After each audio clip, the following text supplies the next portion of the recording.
গুমের শিকার ভিকটিমের সম্ভাব্য 4 পরিণতি হয়।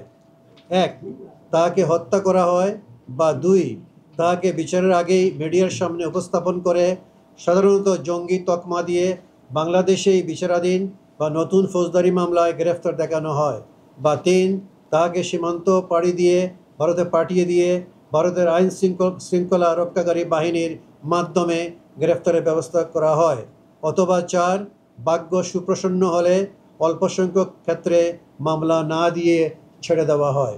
আর এটা ওইটা না, কাপড় ধোয়ার একটাই সলিউশন, চাকা অল ইন ওয়ান।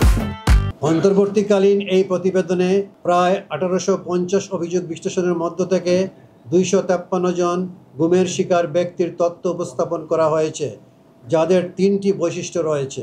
1, নিখোঁজ হওয়ার সময়ে তাদের নিকটাত্মীয়ের দায়ের করা সাধারণ ডায়েরি, ফৌজদারি মামলা, গুম থাকা অবস্থায় সংবাদ প্রতিবেদনের মতো সমসাময়িক প্রমাণ রয়েছে। শুধুমাত্র এই 253 জন সমসাময়িক প্রমাণ দাখিল করতে সক্ষম হয়েছেন, বাকিরা হননি, কারণ তখন এসব ক্ষেত্রে জিডি করতে গেলে জিডি নেওয়া হতো না। 2, গুম অবস্থা থেকে ফেরতের সময় তাদের সন্ত্রাসবিরোধী মামলাসহ বিভিন্ন মামলায় গ্রেফতার দেখানো হয়, অর্থাৎ রাষ্ট্রীয় কোনো একটি সংস্থা স্বীকার করে নেয় যে ব্যক্তিটি তাদের হেফাজতে আছে।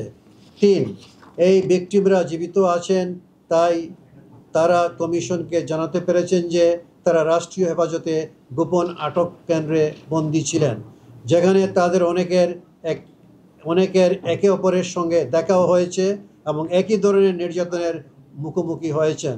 অর্থাৎ এই 253 জন ব্যক্তিকে গুম করার মুহূর্তে, গুমকালীন সময়ে এবং গুম থেকে ফেরত আসার মুহূর্তে 3টি পর্যায়ে অকাট্য প্রমাণাদি পাওয়া যাচ্ছে। অতএব আমাদের কাছে 253 জন মানুষের একটি তথ্যভিত্তিক দলিল বা ডাটাবেজ আছে, যারা দেশের বিভিন্ন প্রান্ত থেকে এবং 1 দশকেরও বেশি সময় ধরে একে অপরের থেকে বিচ্ছিন্ন থেকেও অত্যন্ত সাদৃশ্যপূর্ণ অভিজ্ঞতার কথা বলেছেন। এমনকি হাতে গোনা কিছু অবাধ্য কর্মকর্তার বিচ্ছিন্ন অপরাধও হতে পারে না। এই অভিজ্ঞতার সাদৃশ্যতা একটি সাংগঠনিক ও পদ্ধতিগত কাঠামোর অস্তিত্ব নির্দেশ করে।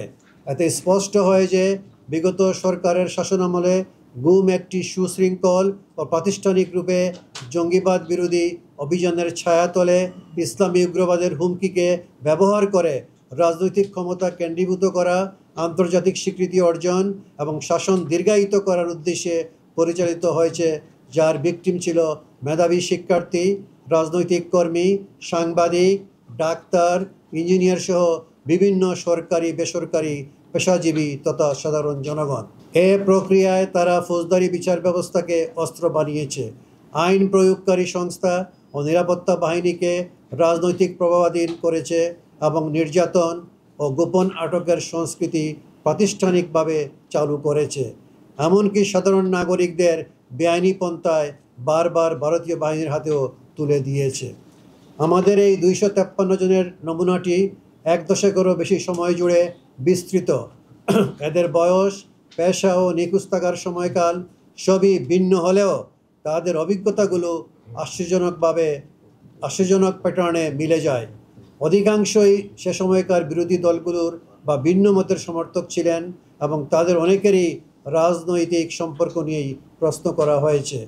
এমনকি অল্প কিছু ক্ষেত্রে তৎকালীন শাসক দলের সঙ্গে সংশ্লিষ্ট ব্যক্তিদেরও দলীয় কুন্দল বা প্রতিদ্বন্দ্বিতার কারণে গুম করা হয়েছে।